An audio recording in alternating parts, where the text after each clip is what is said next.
few people have had the courage to try that. Okay, so it takes up a lot of resources, obviously. Or sometimes, if you have access to a remote instance, you can still give it a try, or even an IPFS node for that example, right? So yeah, there is a thing of synchronizing with the network, especially with something like a blockchain, because you'll be downloading the whole list of blocks, the transactions contained within.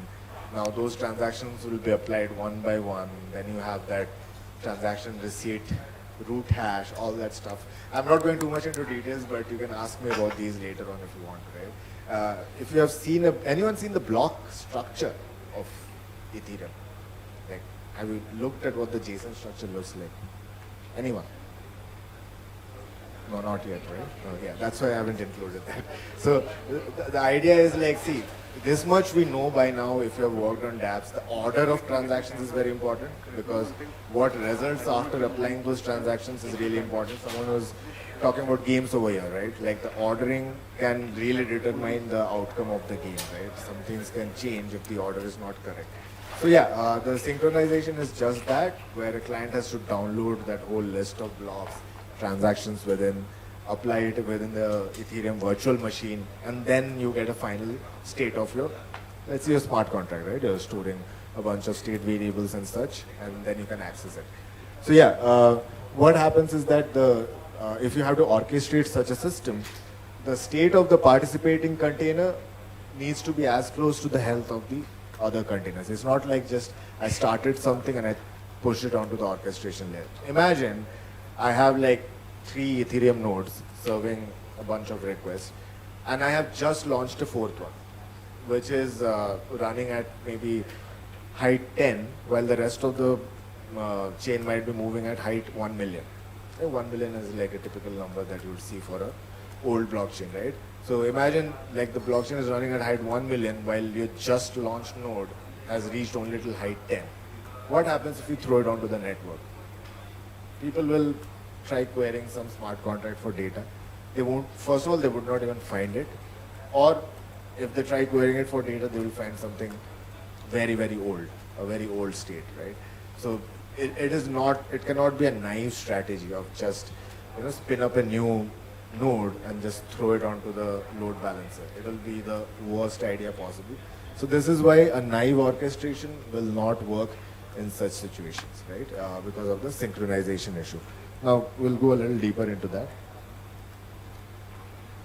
Okay, anyone heard of Redis? How Redis works? Yeah, Redis is a caching layer, right? And a lot of applications are really, really dependent on it. Like take the most best performing applications from trading to your shopping applications, all of them like rely on Redis, right? It's that much a critical piece of infrastructure. So imagine Redis cannot be going down at any given time. Then a lot of services will just go down for your app. So then Redis has these things called either a Redis HA cluster, like high availability cluster, or you have a Redis Sentinel based setup. Either of those two, they are meant to make sure that you always have access to a Redis database. But what do you think is the state of a Redis database? Like, yeah, so all the key values have to be there, right? Like if one of the key values is also missing, like let's say rate limiter key is missing, suddenly your rate limiting is gone and you just opened up the floodgates and you're up for attack, something like that. So they have this dump.rdb file, if someone has seen that, it sits somewhere in the var directory, var directory. So that needs to be replicated across multiple of these nodes because you just cannot bring up a Redis daemon and throw it onto the load balancer saying that, hey, here is it. Like now read data from this.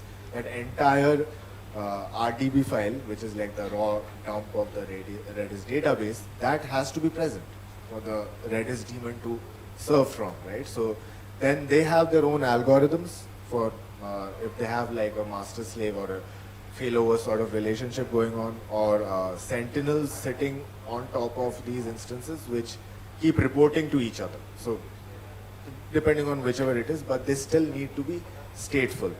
Sentinels, you can literally run it even locally on multiple processes and see how the different sentinels interact with each other.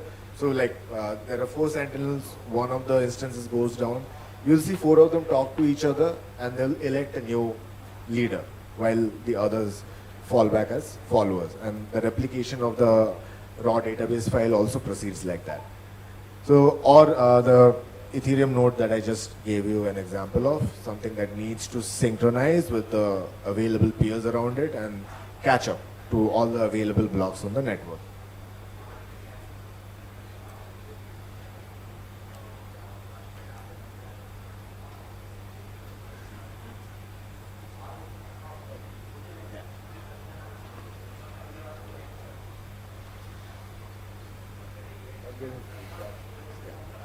Anyway, so because of these stateful problems, we had to come up with some solutions of our own to make sure that you can serve. Like even when you reach a level like a 20 million requests per day, coming sometimes in bursts of like 50,000 requests per minute, they can come in bursts, and those are the times you have to be prepared. So what we did is like we maintained some Ethereum nodes which are already running. Like they're already synchronized, they're already running, just not serving requests, but they're like kept on standby, you know. So you it's called provisioning, and we had some funds which we used to dedicate to maintaining those nodes. It's pretty costly. If you look at AWS server costs for running an Ethereum node, it's pretty high. It's pretty high. And when you're running multiple such nodes, it gets even higher because those nodes will be pairing to each other. There will be network costs as well along with it. And then the idea here is you will have monitoring services which keep a track of which nodes are at what state, and then accordingly push it onto a load balancer. Anyone used Elastic Load Balancer on AWS? ELB have used, yeah, a couple of people. Anyone who does not understand what a load balancer is? Because I'm throwing around that word quite often. Anyone who does not get it? Anyone? No one? So all of you get what a load balancer is, right? Yeah, okay, fine. It balances load. Right. So yeah, the monitoring services would check the statefulness of these nodes and add them to a master list of nodes, right? So this is the statefulness. I'll check how far is the head in synchronization with the rest of the peers. You can run a lot of comparison algorithms along with this. So yeah, you can take your pick from that. And then from there, the load balancer would route calls according to this master list, right? So this is like a very typical strategy that is applied. But I'll tell you what ended up happening. We started observing some breaks in this statefulness check, because what ended up happening is the monitoring services, they're running like a polling model. Anyone who doesn't know what a polling model is? What do I mean by polling? What's polling? Anyone?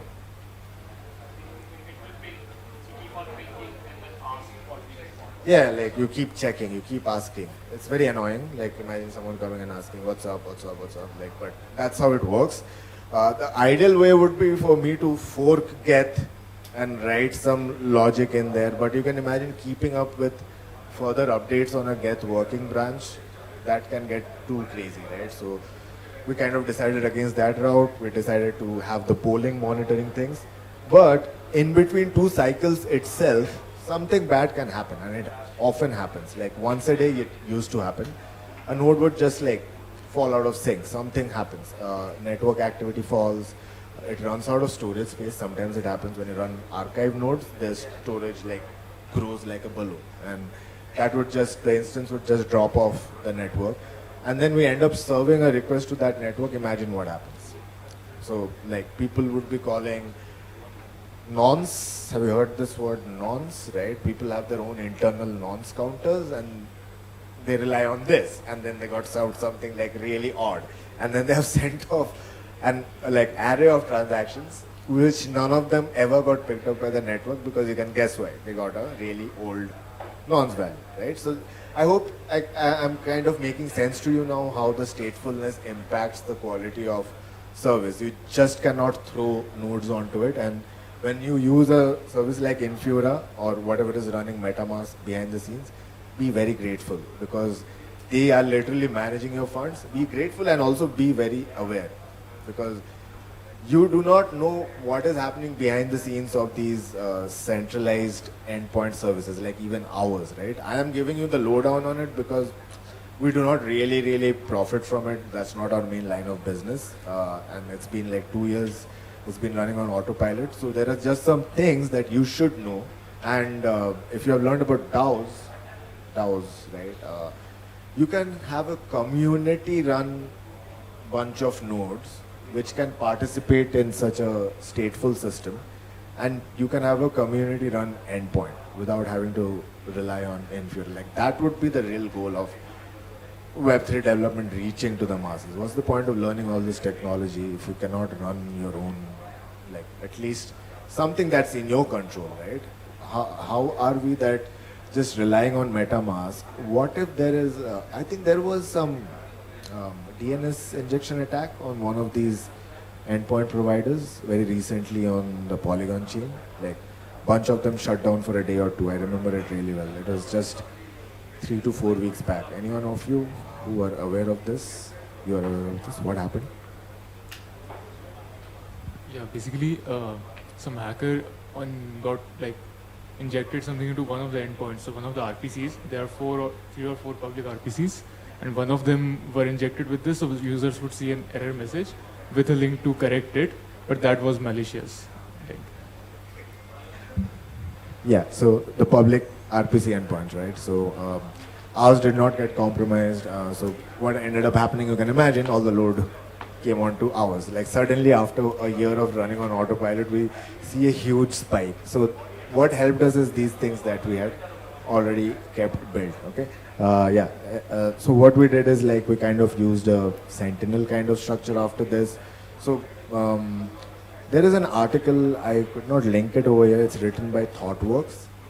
I think the title is Orchestration of Stateful Systems. So like it's written really clearly over there that when you are running a stateful system, the first thing you should be doing is run it on their own VM, on their own instances, like the bare metal kind of thing, not something that's managed by your cloud platform provider, right? So then you can have the flexibility of having something like what we did. On the same instance where Geth was running, or our fork, Matix fork was called Bor. Yeah, it's still called Bor. So wherever Bor was running, we added another service to it, which would poll at a greater frequency. Because now it's not happening over the network, it's happening locally. And it would report when something falls out of sync. Instead of having a lot of reports saying that I'm okay, rather have less reports saying, hey, I think I'm failing, I'm falling behind, I'm like 10 blocks behind, looks like the rate of fall is even further, so I might fall out of sync really soon. So based on those parameters, we found a better load balancing strategy with a Sentinel based kind of approach. And then we had these requests come in. So we used to maintain quote unquote regular nodes. So where state gets cut down after 128 blocks. So you don't get older states because the disk size needed is too great. People started asking, what if I want to query like 1 million blocks into the past? I need to know, I need to have access to the historical data. We had to introduce on the product side like tires, fees and subscriptions and as such. But technologically now you can think, now there are, I've literally maintained 2 categories of nodes. One is regular, one is archive, right? Now people demand better quality of service when you pay them. Remember this, just because we're in Web3 and everything is open source and Infura is free, someday when you launch a product, people will demand some quality of service, right? And then you cannot say that, oh, okay, the typical Web3 stack is failing, so I cannot give you that quality of service. That is not acceptable. So we started maintaining multiple tiers of these nodes. So you can imagine the routing also gets more complex. I would not get into the details of it. You know enough about data structures, trees and graphs to know how complex that can become when you are maintaining state across so many different hierarchical systems, right? So yeah, I mentioned this in regular nodes, what the state pruning happens, right? You can read up more on it. I highly suggest you read up more into how the blocks are constructed, how those things, if you look into a block, you have something called a transaction root hash, you have a state root hash, you have a storage root hash. Do look into it because they literally form the building blocks of how a chain is created, right? Yeah, okay. Monitoring complexity increased. Okay, now coming to the actual bit that we wanted to talk about. Are you aware about these JSON RPC commands? Anyone who has worked like eth underscore call, eth underscore get logs, or batch commands involving all of these, right? So usually these were the typical patterns that we noticed. These were the like the highest frequency of calls that we would get, right? I'll show you why this would apply to so many calls being made. Also, once they would get the data, then they would apply different data extractions, map, reduce, filter. Anyone who has done functional programming a bit, are you aware what a filter is? Map, reduce, things like that. Very important in any sort of data engineering that you have to apply these things.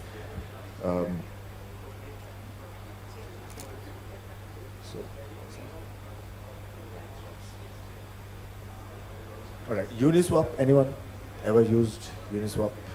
Some 1, 2, 3, 4. Yeah, good. That's a good percentage. I would expect a room full of Web3 hackers to have used Uniswap in some way or form, right? So let's say you have these mint and burn events, which is basically liquidity addition, liquidity removal, right? And they contribute to something called a trade volume. If you go to the Uniswap analytics page, it's on their homepage.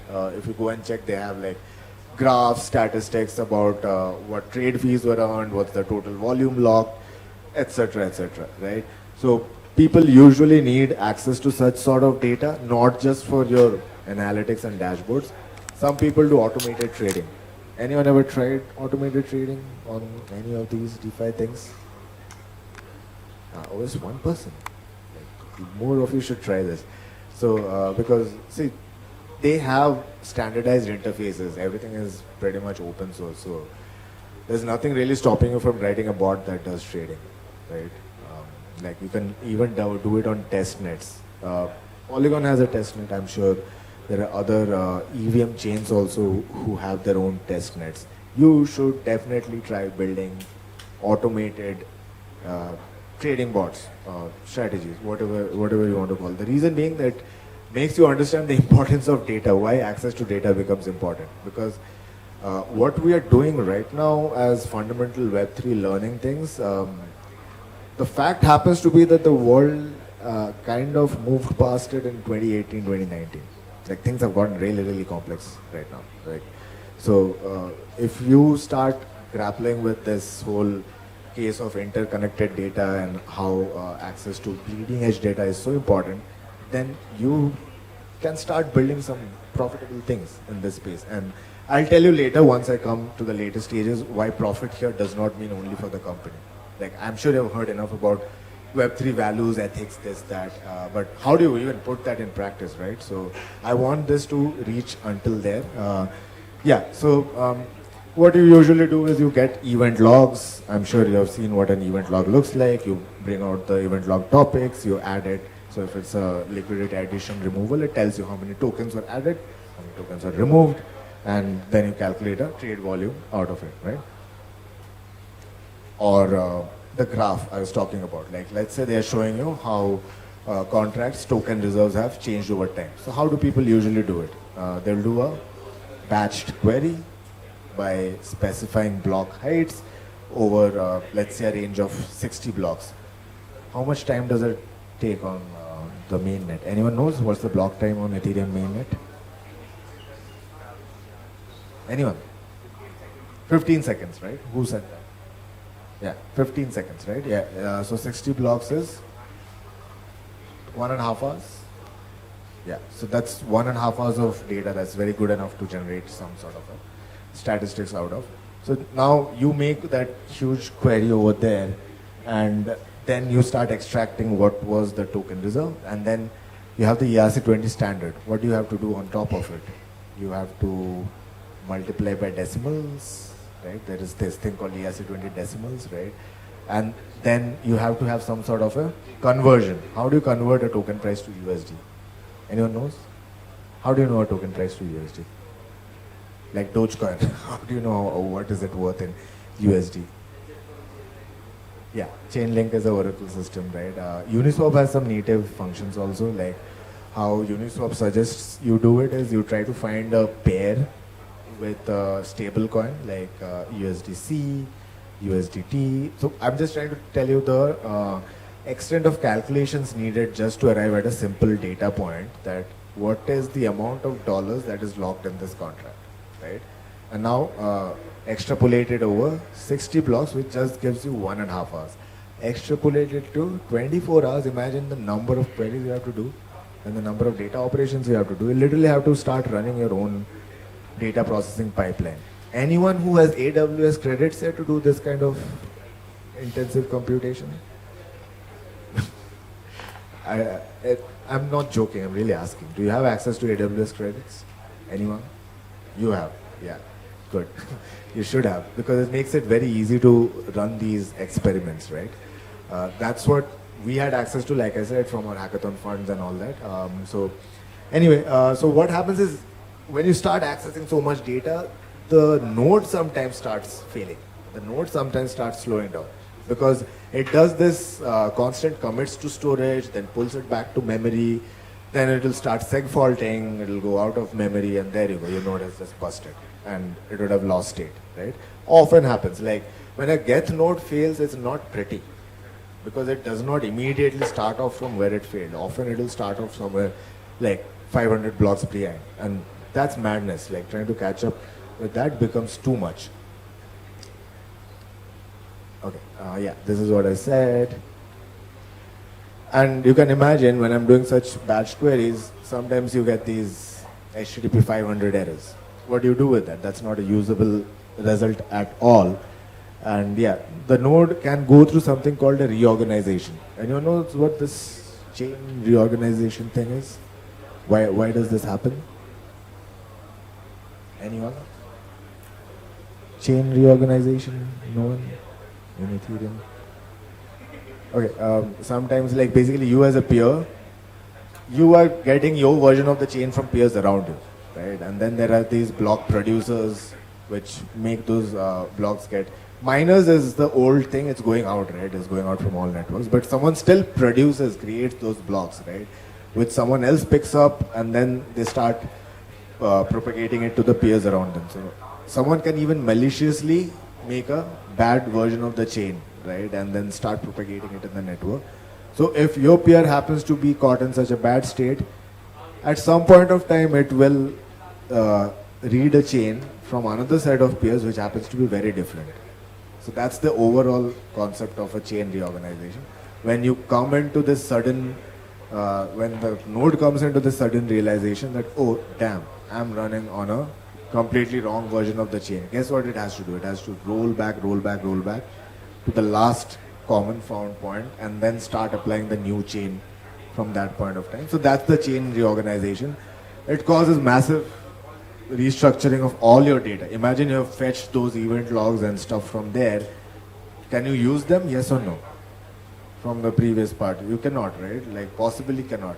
So as an application developer, the headache is too immense because you have to have a local cached window of what were the last blocks you used, what were the last data points you used to arrive at a calculation. And then if you have an idea of where the reorganization happens, you have to roll your calculations back. Like forget about just the blockchain client rolling back. Your calculations have to be rolled back. And, huh? What happened? Yeah. So yeah, someone, if you have a doubt, just let me know. I would like to explain this in detail maybe later. But chain reorganization is a real thing. It happens pretty often, especially in high throughput networks. It happens a lot. If you Google, you might find an article that I had written way back, and it's got some terrible diagrams, but that was 4 years ago in my defense. I can make better diagrams now. Yeah, okay. Anyone know any centralized indexers, aggregators?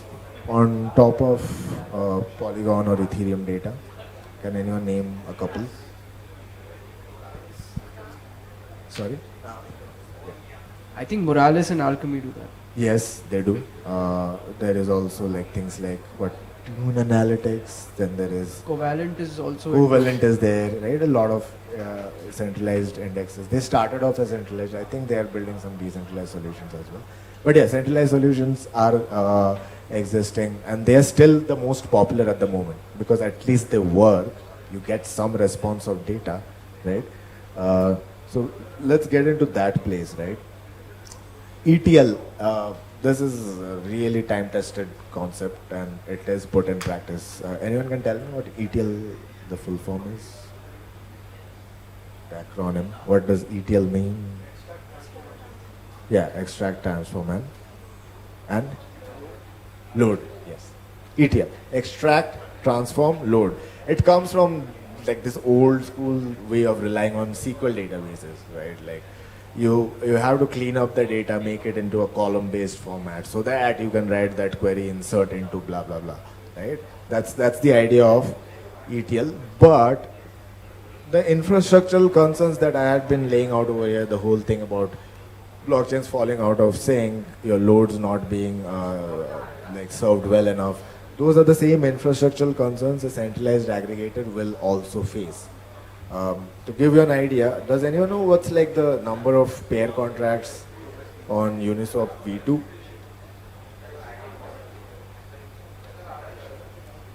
Guesstimate how many pair contracts would be running on Uniswap, even the second version. So it's like, huh? Nothing, no guess. Guess, no? What do you think would be? 16 to 20,000, yeah, close enough. Prem, what was the number? 65,000, right?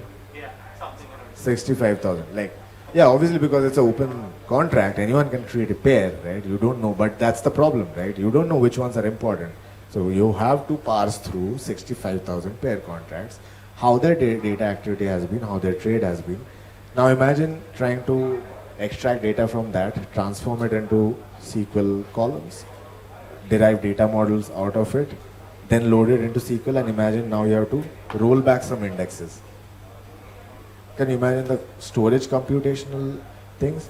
Try loading that one Wikipedia topic and its related articles into a SQL database. You will go past 5 GB just like that. Like 5 GB of SQL data is nothing. And these things will take up literally terabytes and terabytes of SQL indexes. So not a great idea. No one can possibly do it in a centralized way.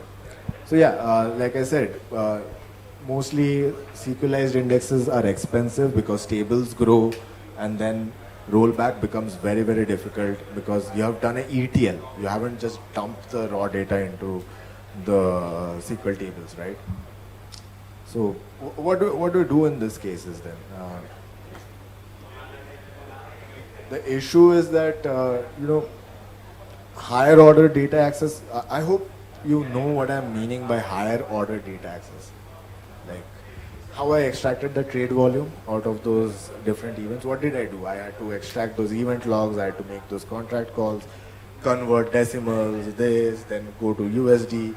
So that is a higher order, nothing else. It's like basically functions on functions on functions. That's the higher order. That's it, nothing else. It's just fancy terms. So, but yeah, it's a problem of viewability because in decentralized systems, there is no one single source of truth except consensus with your immediate peers, right? There is no single source of truth. So yeah, centralized aggregators are, it's a big claim, but I have data reports which will open source really soon. So they miss out on transactions, event logs, which is bound to happen because of the infrastructural issues that I have been